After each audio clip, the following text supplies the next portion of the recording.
So here's the third Monster AU, or I guess you could say like pseudo Universal Monster AU. I don't know.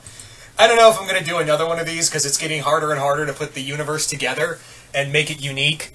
I mean, I already did that with I didn't really do a Dracula one with Ladybug though. I did, so not really. I said pseudo universal, and I'm tongue tied. I'm sorry, but today this is going to be a Randy Cunningham Wolfman AU, and this one is going to be very, very AU-ish.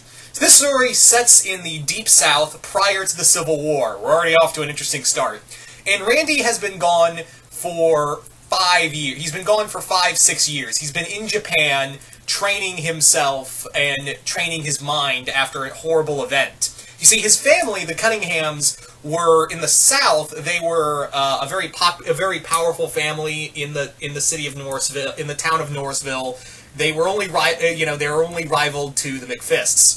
So the Cunninghams were once a very powerful family, but one night Randy's parents were both killed, and Randy witnessed it.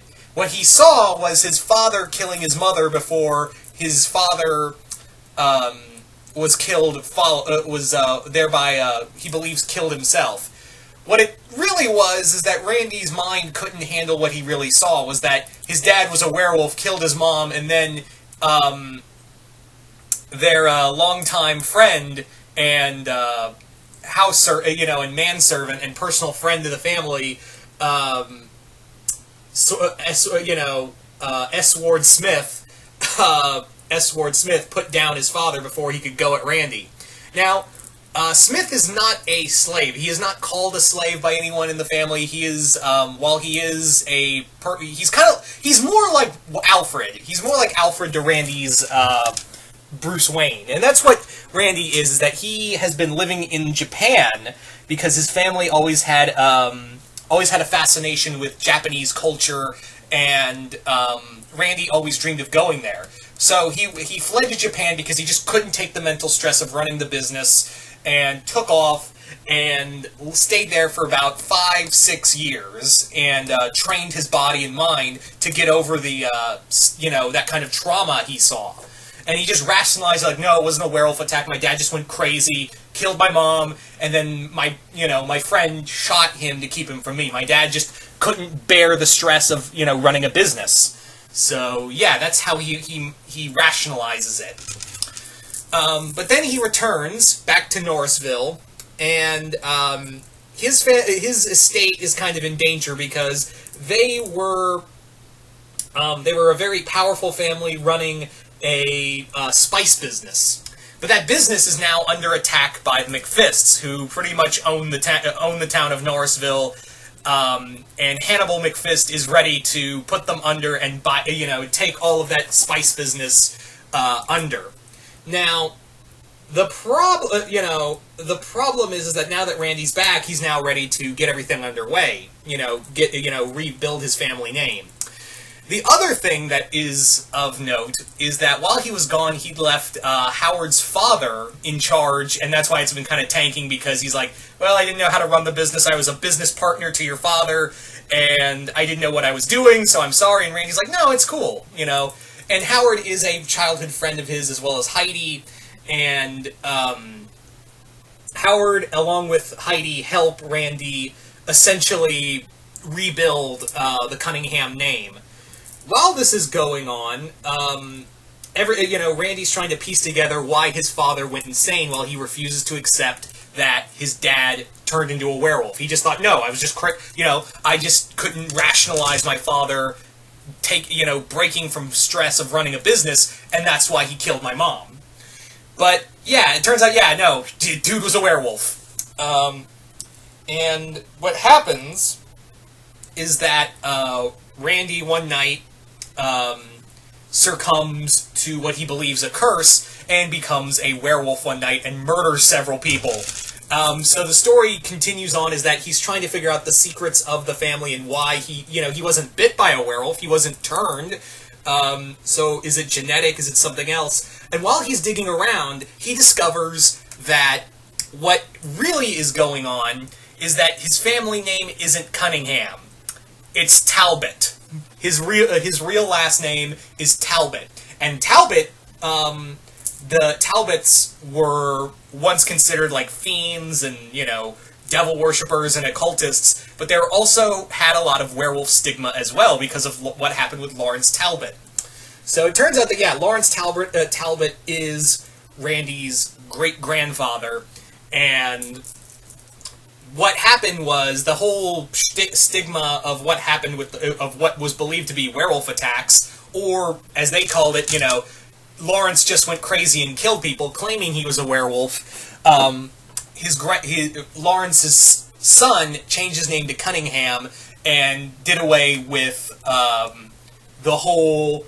He didn't acknowledge it. Yeah, no, Lawrence Talbot isn't my father. It's this. So it's a new generation. We're the Cunninghams. So that was the big thing. So that was the big change. But what really is going on is that this curse isn't genetic. It's not genetic. What happened is that by a cruel twist of fate, Randy's father was bit by a werewolf, and that werewolf turned out to be Hannibal McFist. Hannibal, while he was in Europe hunting because he's an exotic hunter. Turned out that he ran into a werewolf that bit into his arm. It didn't bite it off, but he took a good chunk out of it. He had the curse, and then he passed during a late night argument over buying out the Cunninghams.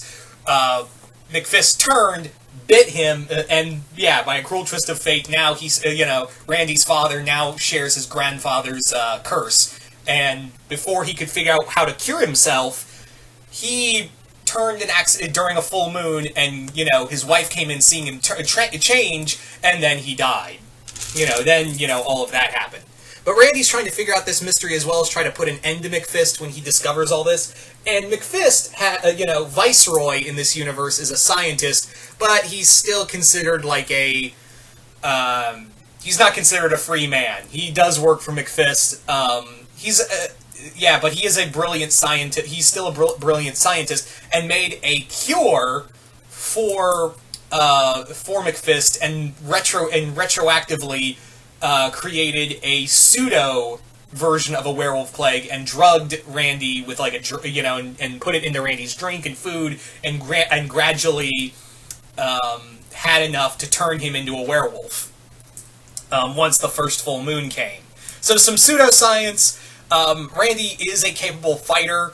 That was kind of this was the whole idea for the story, was that it was just a very, very different AU. Werewolves, Randy's kind of like if Werewolf by Night and Batman fused together. Just a lot of stuff in here. And there's a lot to talk about, like with other characters, like Debbie, who is on the chase for finding out about these werewolf killings because she's been interested, and actually helps Randy discover the whole Talbot thing. Teresa is in here, that she was her family are servants to the Cunninghams, and they've been upkeeping the house while he's been away. And Debbie is like an old flame to Randy, so there you go.